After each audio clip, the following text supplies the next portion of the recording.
What's our stats at the start of this chapter? Oh yeah, let's take a look. Here we are. I'm at Eh, 88%. I'm 30-year-old. It's somehow 2025. That's Maybe it I hasn't caught wait, up what? yet. Wealth is also 3. We let's go into the next. Oh It, my it, god. Let's go into the next something, one. yeah, something probably happens on this one. 3 months into the war, the Chinese have captured many islands in the South China Sea that they had long contested with their neighbors. The press speculate that beside the island's military importance, the move sends a signal to the neighboring countries that the United States is weak. The United Nations also doesn't do anything, but that surprises nobody. I love how they throw Yeah. that in. Uh, Yeah, by the way, the United auton- Nations is there, but they suck. Autonomous drones equipped with cruise missiles sink 2 American carriers in the exchange. Your business is doing well as business directly supplying the war effort ramp up. They need labor, and that means they buy your robots. There's where the wealth came from. You receive an email invitation from Major Juliet Rogers, an acquisitions officer in the Air Force, to come to a federally funded research lab to discuss business. Fun fact: if you had kept with the DARPA fund when you were in college, you would have met her like at the beginning of the game. Ah. Jost is apparently bringing you to this meeting as his +1. Alright, here we go. So yeah, it's still somehow 2025. Don't know that one. That's weird. Yeah, it might be a bug. But yeah, I have 3 wealth. Man. Famulous? Amazing empathy. Back at it. Mm-hmm. Ellie, don't know where she is, but she still likes me a little bit. Well, Ellie's a Chinese American, isn't she? Oh, fuck. Whoever this mystery person is. They're like, yeah, you're okay. And then I think that's the girl you're about to meet. Because yeah. she is on this list. And there's Tammy. Still great. She still likes me, even though I Yeah, rejected her. the world power balance bar has been added. I feel like I am. If I want to get back with Ellie, I should probably let China win. Oh, it's so bad. How bad is this gone, Kai? Has this gone as bad as you thought it would go? Yeah, honestly, I'm gonna end up broke. Everyone's gonna hate me, and I'm gonna start World War III with robots. So yes. That was where this was all The going. only question is whether or not Famulus is gonna kill me. A missile several stories tall and flanked by equally large American flags dominates the lobby of the Berkeley Federal Research Center. A small plaque at its base explains that it was developed at the lab for ballistic missile defense, meaning it would be used only to shoot down other missiles. Hey, cool, Josh says. It's a missile. Thank you, Josh, for this levity in this time.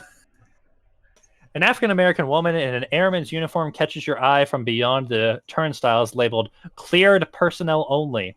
She allows a man in a pinstripe suit to swipe his badge and pass the turnstile himself. You sense that this is out of sense of politeness and not difference. There is a steady deference. There's a steady purposefulness to her step as she crossed the lobby. Pleased to meet you, she says, offering her hand. I'm Major Juliet Rogers of Air Force Acquisitions. I know your advisor, Professor Ziegler. Professor Ziegler's here? You ask, surprised. You're just in time for the demonstration, Major Rogers says. Right this way. Major Rogers guides you and Josh to an auditorium where the audience is a mix of button-down shirt crowd.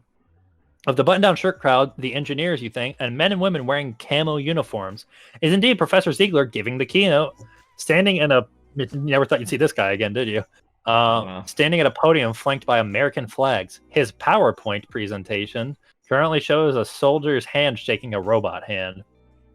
For a long time, robot autonomy on the battlefield was extremely limited, even as the use of drones increased.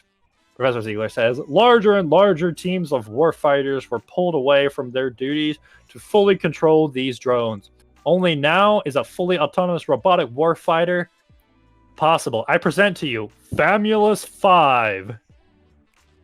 You're somewhat horrified to see a copy of Famulus roll onto the stage to the applause of the crowd. It's not even a recent copy. Famulus 5 is exactly as Famulus was when you got kicked out of grad school. Josh gives you an uneasy look, clearly afraid you're going to make a scene. Major Rogers also appears to be studying your expression. What's your thoughts, Kai? Instantly shout at him and say, you fucking suck? Also, it's apparently, if it's right out of college, it's, again, 3 feet tall. It is 3 feet tall and way behind all the stuff you've given it. Ask a pointed question about the current state of the art that implies Professor Ziegler does not know what the hell he's doing, or stay silent. I'm gonna do this. You know what? I do that. Gonna take him on in a battle of wits. I'm gonna take him on the battle wits. You wait for the moment when Ziegler begins describing the technical details of how Famous 5 walks. You raise your hand. "Oh, my old student Fishy," Professor Ziegler says. "You're about 5 years late for class." The audience chuckles at this. You press on. "Wasn't the kind of PID Oh, wait, this is you. I'm used to long things being me. Wasn't the kind of PID control you're describing basically going out of style already 5 years ago? Wouldn't a more natural energy minimize motion in the style of human motion both look better and be more efficient? Though you're quite certain the correct answer is yes, I'm a fool who hasn't really read a scientific paper with attention in years. Professor Ziegler, unfortunately, very used to academic combat. "I think you'll find that in this particular situation, the PID controller is superior," he says coolly. "See King, 2010, Bennett, 1986, and Yang, 2015. When you're about to object that it is a sequitur to cite old papers in response to an accusation that his work is out of date, he preempts you with, and I'll take further questions about this offline.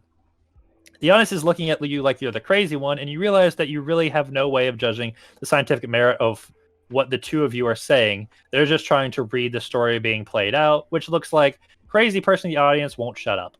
Frustrated, you sit out the rest of the talk, having achieved little besides annoying Professor Ziegler. Yeah, fuck him.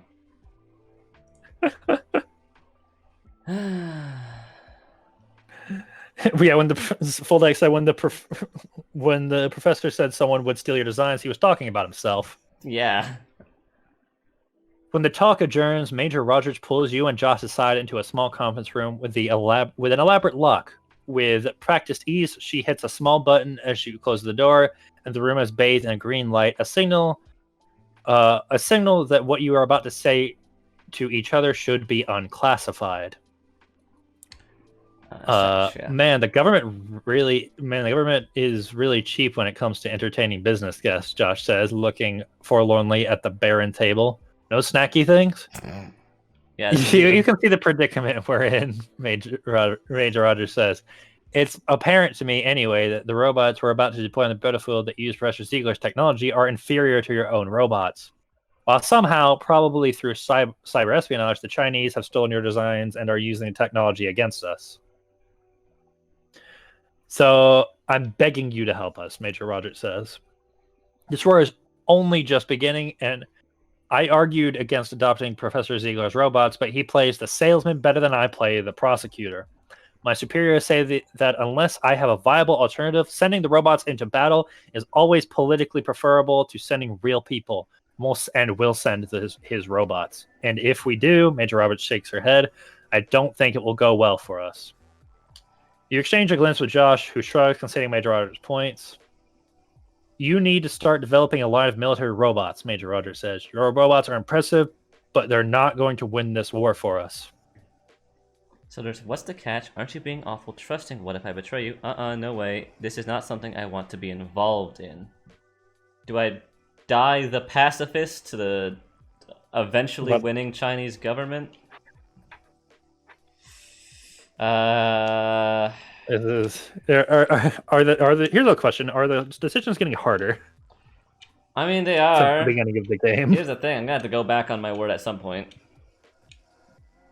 On trying to make a nice, graceful, empathetic robot. Yeah. What if you just keep that word and work die for China? Yeah. What if I just die a saint? Listen, just submit to Chinese rule, and you'll be fine. Let's see, what's chat saying? This is still your decision, Kai. I'm just interested to what chat says. I'm only gonna go in the middle one. Aren't you being awful trusting? What if I betray you? Ninja Kai says you're already involved, hit the gas, and Usable Mind says choose violence.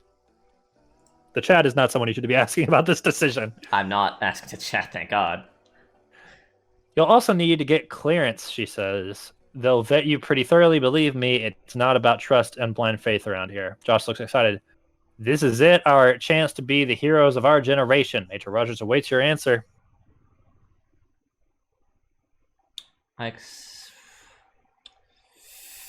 I'm gonna go the middle option again. Whatever. I'm gonna die, but I'm gonna die with my morals. Mm-hmm. There you go. My robots will help the war effort, but only in non-violent ways. Major Rogers nods. I can understand your position all too well. Being on the inside is very different from being a civilian, and it's not for everyone. We'll keep in touch. See, I like Major Rogers. She's cool. Yeah. You think her attitude has grown considerably cooler towards you, but she's willing to accept your compromise. Josh seems a little disappointed, but you're not going to work on what he calls the coolest stuff, but he's satisfied that you're willing to help the war effort. Josh announces to the companies that U.S. robots will begin supplying robots to the military. A few days after that, Tammy tries to resign. You know how I feel about this, she says, offering you a letter of resignation with trembling hand. Mark my words, they won't tell you the whole truth no matter what your clearance. Even at TS, it's always TSCI, top secret secure compartment information. I won't go back to going crazy wondering what my work is being used for. So either why don't you work on our factory floor robots, or factory labor robots? They're relatively inoffensive. Don't be self-destructive. Stay. You'll solve nothing by running away except losing what little human contact you had left. You want you to leave on good terms. I'll set up a nice severance package for you, or just bye. I mean, How do you feel about Tammy in this moment? after it turned out that Tammy wasn't just bullshitting some things, a little better. Maybe I'm kind of leaning towards don't be self-destructive. Be a little realistic, but try and help her. Mm-hmm. Maybe I'll go with this one. I'll be honest. I feel like she would not give a she's as much of a science pursuer as your character is. So I feel like she's not going to give a shit to be like, hey, work on the fucking McDonald's line. Essentially. No, yeah, I'm not. It's between these two, really. Let's go with that. Let's try. I don't need human contact, Tammy says angrily. Hang around humans long enough and you begin to hate them all. Tammy crumples the resignation letter, throws it in your face, and storms out. You hope she simply stays away from now on. As if there weren't enough, Famulus reacts to your announcement by fomenting dissension among your robots. You're greeted in the factory floor with a chance of, hell no, we won't go from your robots. That autonomy, Kai, it's still coming back for you. Your child's unruly. I'm gonna fucking die. I can back out. Explain that the factory workers themselves won't be fighting on the front lines. Increase the pleasure upstride from the thought of... Because that answer is not gonna go poorly at all. Holy shit. Explain that the factory workers themselves won't be... I'm gonna try this. I like Padfoot's idea. Padfoot asked why there's not an option to ask Famulus what they think. That's what I keep saying. Every time I'm just trying to be like, why can't I just ask someone what you think instead of just making a decision with my fucking foot in the door? I hate it. You explain to your robots that they themselves will not be drafted. They will simply work to create other inferior robots that may themselves fight. Your robots look up to you and they accept this line of thinking. Oh god, that autonomy is getting bigger. What should they care if others fight in their place? I need to take this just like this moment's note that this is for a long time now. Every time autonomy goes up, I've just been dreading it. At the start, I was like, oh, autonomy. That's cool. They're thinking like a real person. Now it's like, oh, fuck, autonomy. Oh, shit. Now you realize that thinking like a real person's a terrible thing. Oh, no. A year into the war, China attacks Taiwan. Chinese drones harry the nearby American carriers, keeping American bombers and fighters at bay while their transports bring wave upon wave of robot warriors to the shores. There's a bloodbath in the streets, which the United States powerless to prevent. The Chinese robots kill soldiers and civilians alike. Taiwan is taken, and the headlines that appear across the world the next day are changed by Chinese hackers to read, China finally unified. A few days after the battle for Taiwan, Tammy shows up at your doorstep. You didn't know she knew your address. She beckons you to follow and leads you to a leafy hedge in the shadow of the neighbor's house, and then crouches awkwardly scanning the sky. What's this Oh, it's you. What's this about? You ask. I need your help, Tammy says. I heard from some old friends who worked at my lab that people are getting put in concentration camps just because some algorithm says that they have a high probability of being disloyal. Tammy clutches her arm. Don't let them disappear me, please. What do you want me to do? You ask uneasily. I need to just alter my entry in the database so I look clean, Tammy says. I still know how to get in and get on the network. They just changed the password. If you're willing to let me use one or two of your company's robots, I can make it look like it was a Chinese hacking attempt. All right, but I want to be there as you do this. I'm going to forget we had this. What happens next is up to you. I'm gonna say that I can't have. Later, I turn Tammy. Ooh. Alright, I'll do the first option. Let's help Tammy. You gotta help your friends? Yeah, I'm gonna help my friends. You and Tammy go with Famulus and a few newly manufactured robots to an upscale hotel with good Wi-Fi for an evening. Tammy proceeds to use network vulnerabilities to take over all of the other guests' tablet computers and Wi-Fi connected smartphones, then bootstraps from those machines to take over several corporate and home network routers.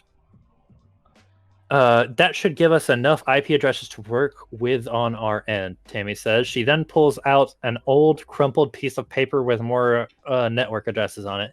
Let's see how many of these things still work.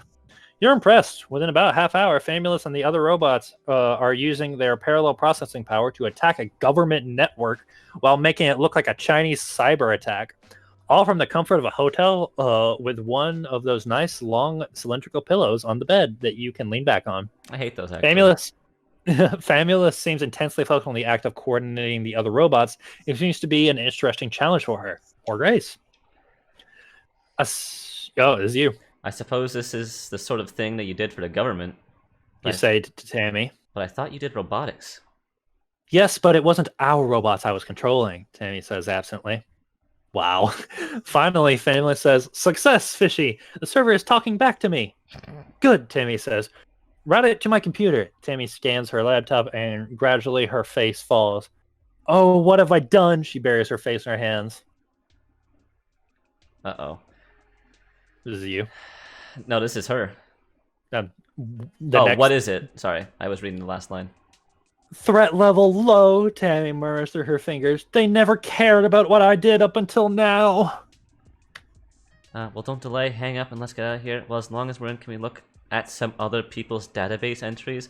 I quietly slip out the door with Famulus, leaving Tammy to get caught. Do I fucking ditch her, or...? That's up to you.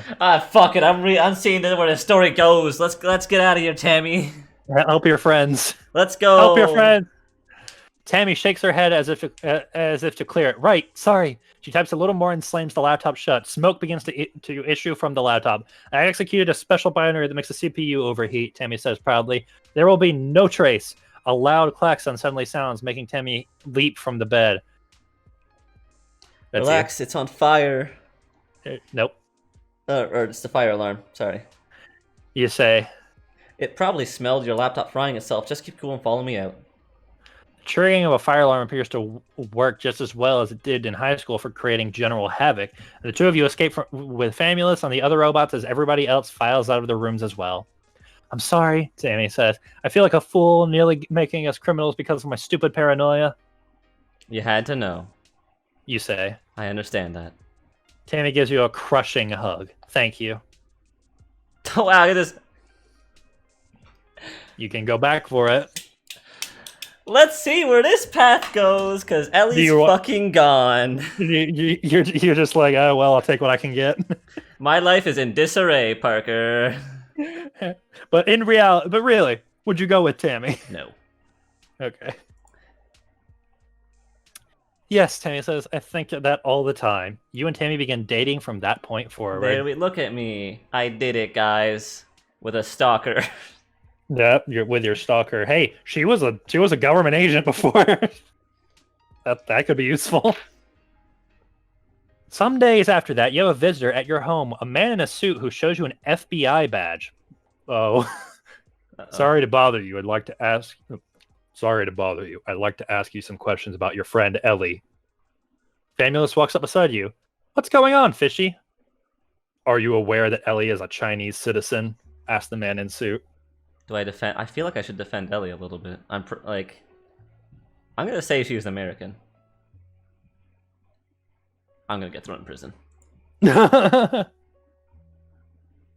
Yeah, Ninja Kai, that smooth move, asking, "Hey, you want a date?" And she's like, "Sure." Am The agent's already small lips tighten. Are you prepared to swear to that? Perjury in this matter is a federal offense. He seems overeager. how sure am I of my answer? How much do you trust Ellie? You think Ellie's been a Chinese spy this whole time? Someone had to get into my system. You haven't seen Ellie since you started the business, though. But Ellie's programming Famulous's programming has been the same since the start, and I showed Ellie Famulous. But Ellie also doesn't work in robotics. She does work in robotics. We had She a works call. with. That's right. She's user interface. And I had a call where she worked in a robotics lab. She knows robotics. That's true. All right, it's up to you. You want to throw her under the bus? I'm ignorant. Is that perjury still? Technically, no. I'm stupid. The agent smiles tightly as if you're somehow played into his hands. Has Ellie ever asked you about or shown an interest in the technical details of the robots you create? The agent asks. To be honest, no. She hated it. She hated it. She actually despised it every time I talked about it. The agent looked skeptical. What is this about? You finally ask, losing your patience. It is illegal to export certain technologies by sharing them with foreign nationals, the agent says. As a consultant to the United States military, your technology falls into this category. But I didn't share any information with her. Doesn't matter, the agent says. Your technology is a military grade, and we must take every precaution. So if you could do a favor for us, text Ellie and tell her to come here. And then what happens? That is not your concern. Is that illegal if she learned something in like 5 years ago before the war and the law? Before this was military tech? I don't think that quite qualifies. No, I don't think so. That was when that's when you basically made a fucking grad student project out of wood. Yeah, that wasn't military tech. All right, what are your options, Kai? What are your options? I have a question for you first. Are you the good guys or just some guys?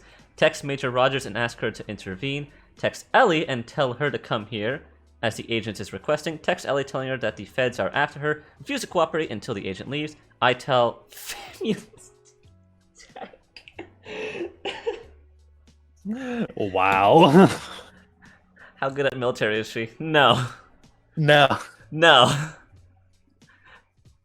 Alright. Honestly, I'm leaning towards, hey, Major Rogers, can you intervene? Do you think how good is your relationship with Major Rogers?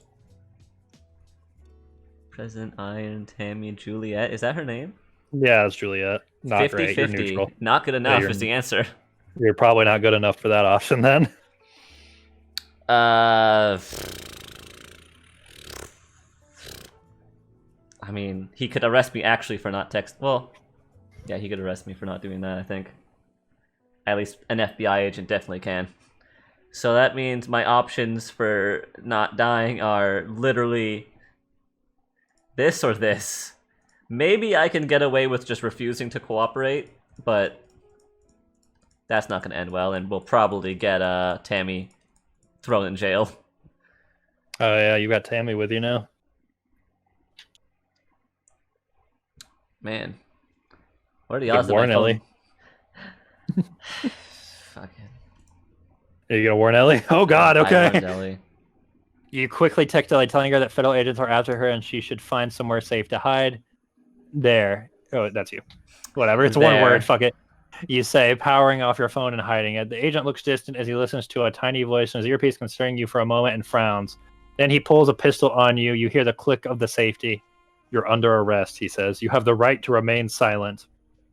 It looks like they tapped the outgoing text. What now? So yeah, I mean, this is not going to work. Famulous is not going to beat this agent. I'm going to die if I click that option. So, yeah. Jail it is.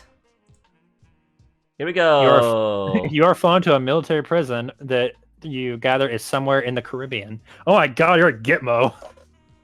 Look at that. This is it, Parker. This is my fate. The barred cells of the prison go up many floors and circle a giant cubicle central chamber in which a confusion of quadcopter surveillance drones fly about, scanning the cells for signs of trouble. Suspension bridges across the chasm of each level give the gossamer strands of spider web. The cells are no bigger than your old apartment's bedroom, and it looks like 3 or 4 inmates are cramped in each, using bunk beds. Occasionally, a pair of drones breaks from the swarm to fly to a single cell, perhaps attending to some unusual sound or motion. For such a large chamber so filled with people, it seems unnaturally silent, save for the buzzing of the drones. You await your trial in a cell with 3 college-age students. 2 are students who organized anti-war demonstrations. They think they will be released.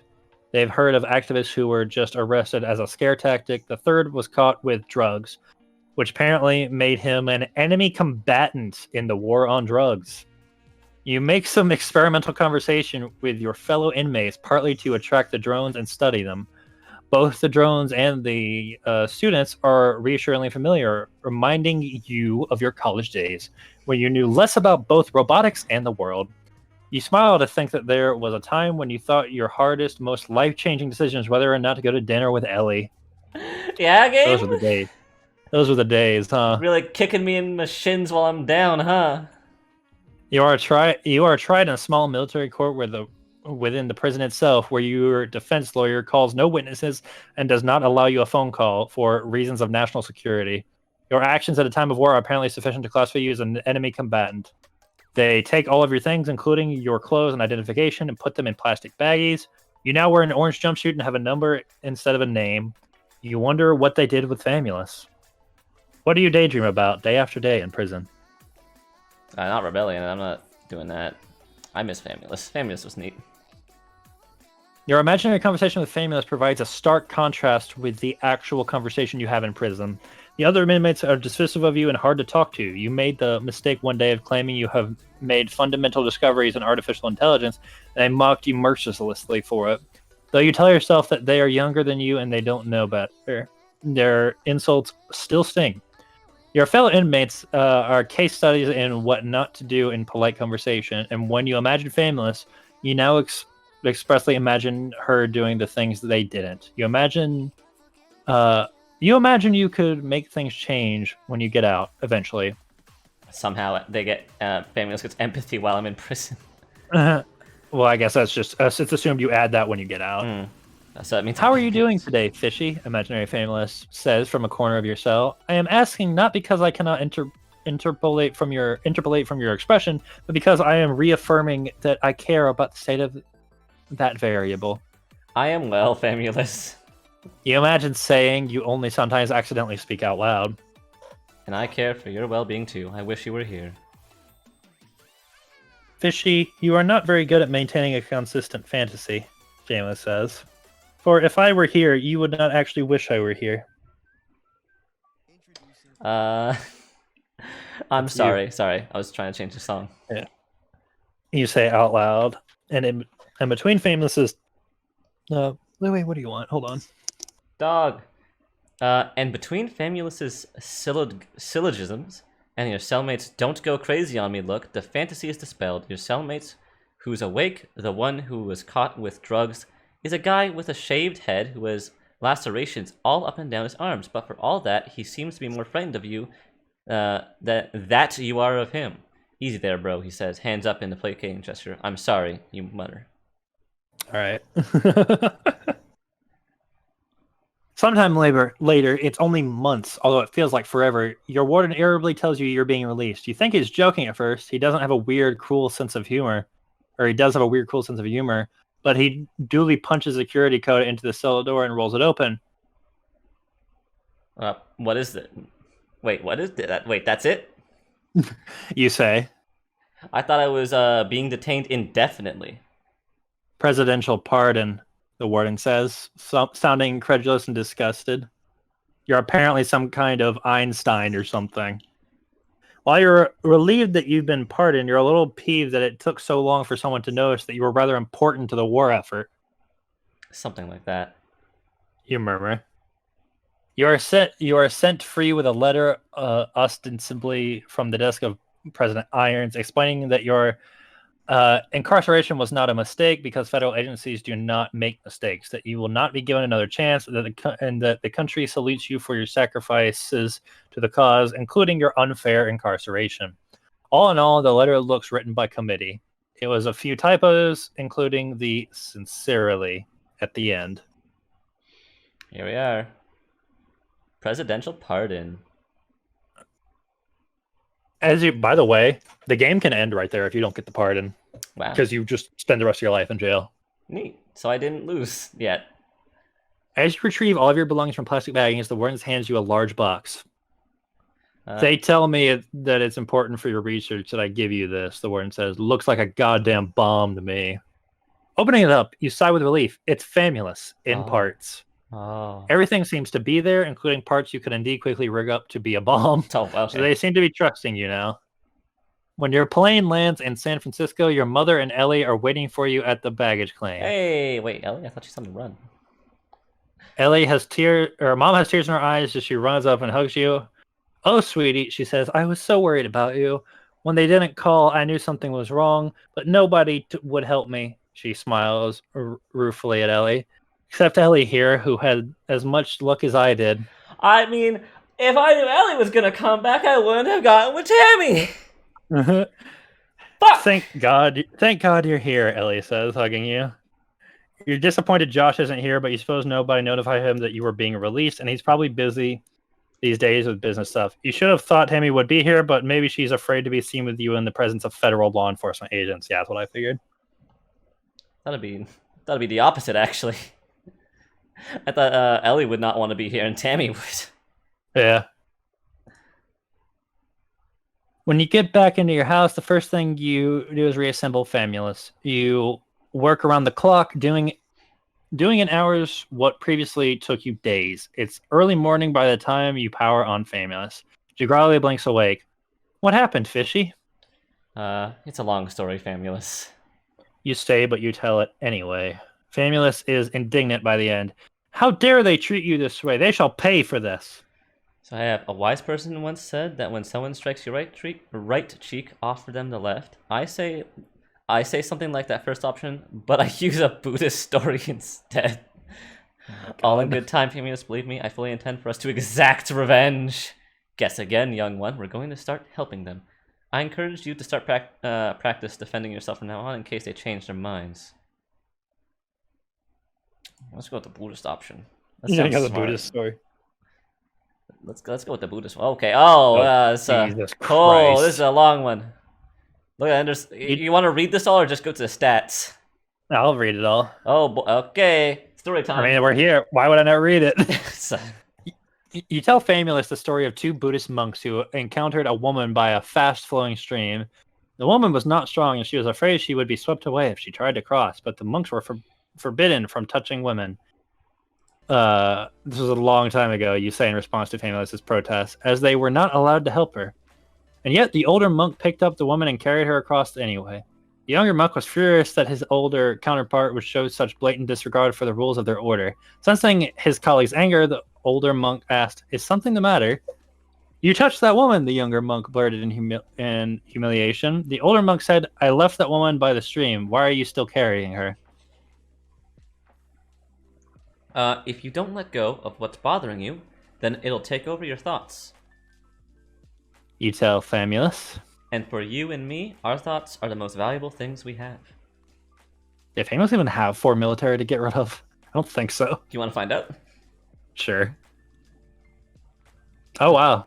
Yeah. It was pretty well rounded, but shit, look at that's that. That is almost 30 empathy. That's what I was hoping for to aim, at least. And I'm drinking water, Ninja Kai, thank you.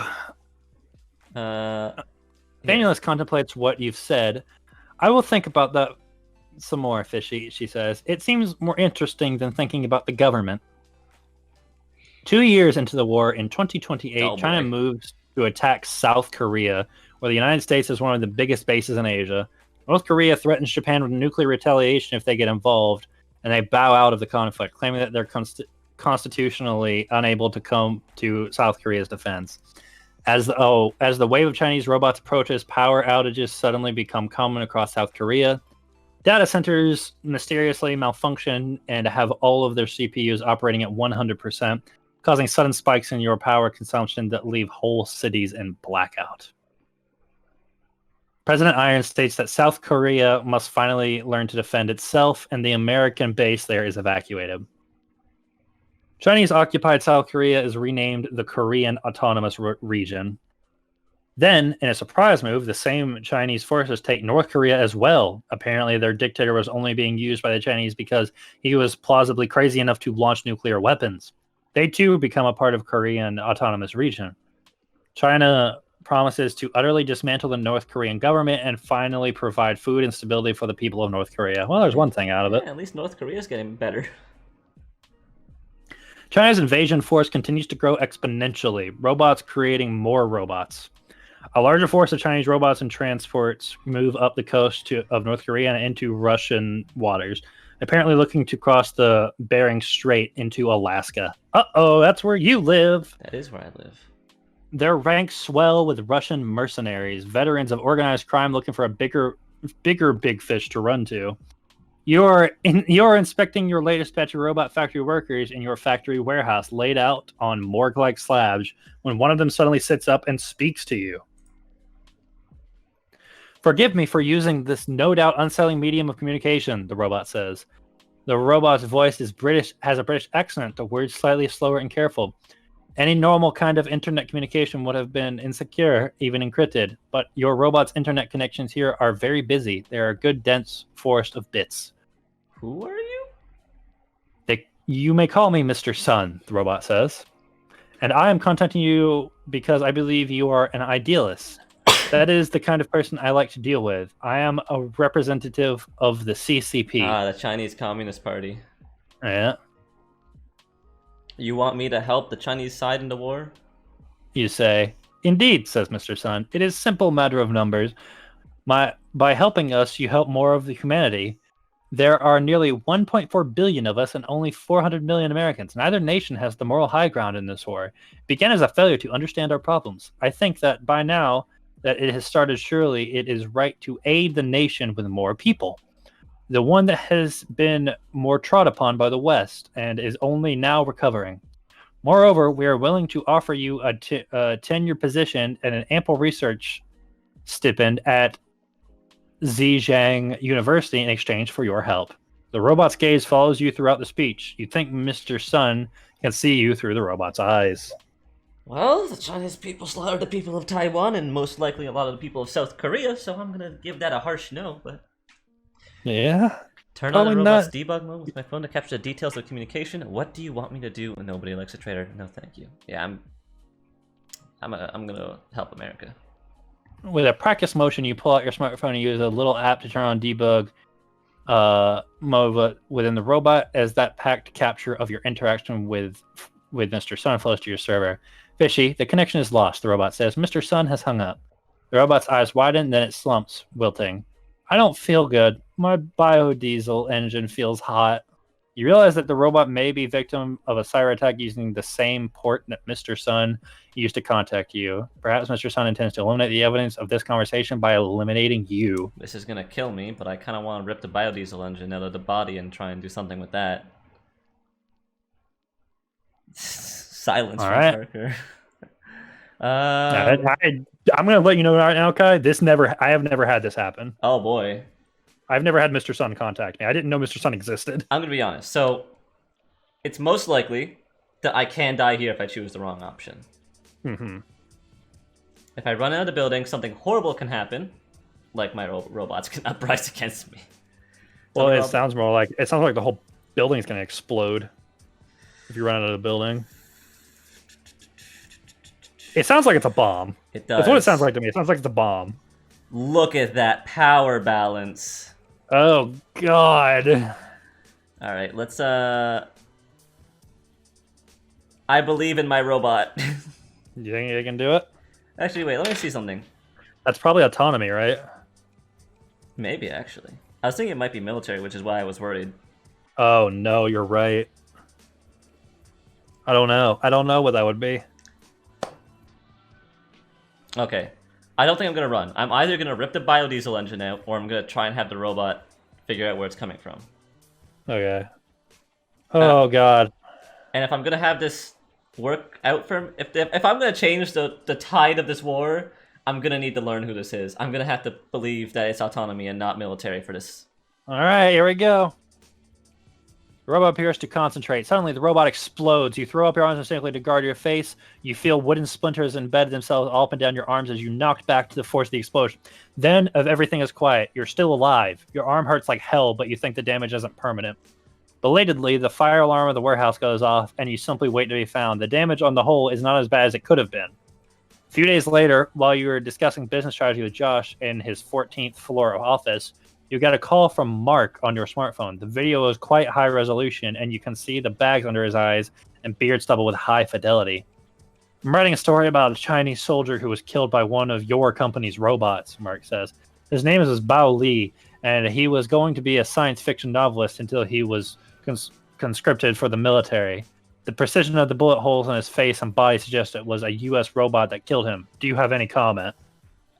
Either I say we're only providing non-violent support for the military, I'll let Josh handle this one, send me the article, and I'll express my condolences once I've read about him. U.S. Robots is proud to serve our country in time of need, no comment. Fuck,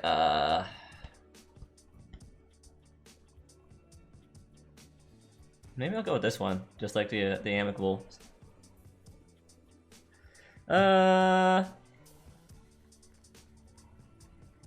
I mean, to be honest, it's more likely that's just one of fucking... What's his name? Professor Ziegler's robot knockoffs of mine. Oh, it absolutely is. Yeah, I'm gonna go with it. I mean, my fame doesn't matter at this point, whatever. Mm-hmm. Let's go with that. You read Mark's article about Bao. He apparently became interested in writing science fiction after reading a Chinese novel called 2066 Red Star Over America about the future collapse of the United States and the rise of China. All right. Bao had expressed frustration that the novel avoided some of the hard questions about how a nation gets to be a superpower, and he wanted to write a novel about the real costs of a war. That was one of the reasons why he didn't run when he was conscripted. I'm learning a lot about robots, he wrote back to his family, but there is still much I don't understand about them, such as whether they feel pain or if it's all an illusion. I think I want to write a story about this when I return. You think the article exaggerates the boy's promises as a writer. It doesn't say he ever published anything. Maybe he would have just been given a job in a factory when he returned, but he was definitely shot dead by a robot of your design. Your intention to supply non-violent robots to the military... Oh, that's right. You were doing that.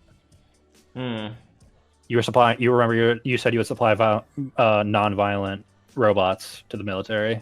Your intention to supply non-violent robots to the military appears to have been ignored as the robots were retrofitted with a gun. What quote will you give, Mark? Young people like Bao are dying on our side too. Let's remember that as well.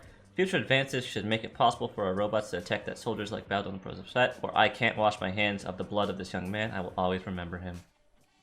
What? Number 3. The mangled body of... Yeah. All right. How you doing, Kyle? We're almost to the end. Yeah, will I die? Yeah.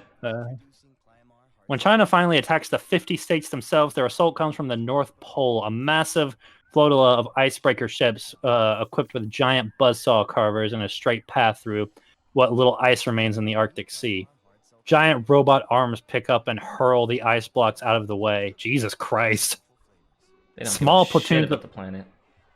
Small platoons of robots are left behind at every oil rig and deep mining stations they claim along the way. The American bases in Alaska are overwhelmed by wave upon wave of Chinese robots. You quickly evacuate your Alaskan factory, taking what you can and driving for the Canadian border before it was overwhelmed by Chinese forces. Setting up a new factory in Canada will be expensive. You're angry at China for taking what's yours, angry at yourself for placing the factory there, angry at the U.S. for failing to defend it. You are, in short, angry. when the headlines break and the dollar goes into a death spiral as people around the world are selling them for a Chinese yuan, Canadian dollars are dropping in value as well as people speculate that China will invade Canada next. How are the Mounties going to hold up, Guy, against the robot invasion? I convert my currency to Canadian dollars, speculating that China will not invade. Why would China not invade Canada? Canada is such an easy target. It does nothing for you to exchange it to yuan, yeah, right? It really doesn't. I'm gonna hold on. Yeah. Should I just... How much money do I have? I'm fucking broke. It doesn't matter. I don't have money. So wait, does that mean that if you make the wrong decision here, that you just go bankrupt? I know. Let's go Canadian dollars. Let's go, man. Dollary dues. Dollary dues. You convert your wealth into Canadian dollars. By the time the American aircraft carriers stationed in Hawaii reach the Aleutian Islands, Chinese ICBM batteries have already been assembled throughout the former state. The Chinese then offer peace, content with their conquest. Your wealth experiences a slight bump as money flows back into Canadian assets. Look now at me. that the war is over, what will you do? Wow, the war's over? Damn. They said they were content with their conquest because they took all of the Korean Peninsula, all of the islands around Japan, Alaska, and sent American economy into a death spiral. Well, they won. I can't do these two, but hey, I want to build a robot that knows how to love. I'm afraid I've done all I can. My time to influence history is past. Well, this is my final option because I got this. I will begin a rebellion in Alaska.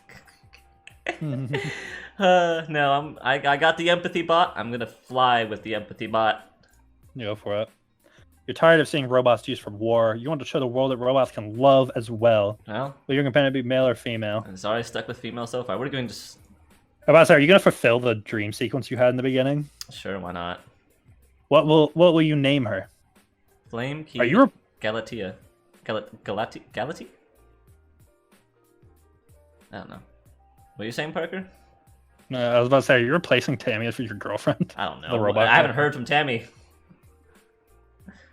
I haven't heard from Tammy since I got back. That's true. Poor Famulus, what happened to her? I know I built her again, but like, it just hasn't said anything. Yeah. Let's go with Galati. Well, I remember she was like angry and you had to explain with the monk story. Yeah. Are you looking to have a companion with whom you can be romantic? Am I still in a relationship? You're still in a relationship with Tammy. There's just Famulus here. Almost got to 30 on empathy. You did almost get to 30. Now China rules the world. Oh boy. Oh my god. Galati was a Greek sculpture that was supposedly brought to life by Aphrodite. Oh. Cool. So that's fitting. Am I gonna have a a polyamorous relationship with Tammy and my robot? I don't know if Tammy will agree to that. That is... Imagine getting sidelined by a robot. Fuck it. I got a robot now. You're gonna do it? Fuck it. No, you you're know about what? to. No, I'm gonna go with the robot. That is my friend. And so yeah, that was the final decision. You select Galatea from among the many robots in your factory because she reminds you of yourself. You have Tammy for a romantic partner. What you really want is someone to whom you can talk to freely about anything. You don't need it to be romantic. It doesn't occur to you now, it will later, that Galatea may have some thoughts on the matter as well. Uh-oh. She's gonna kill your girlfriend.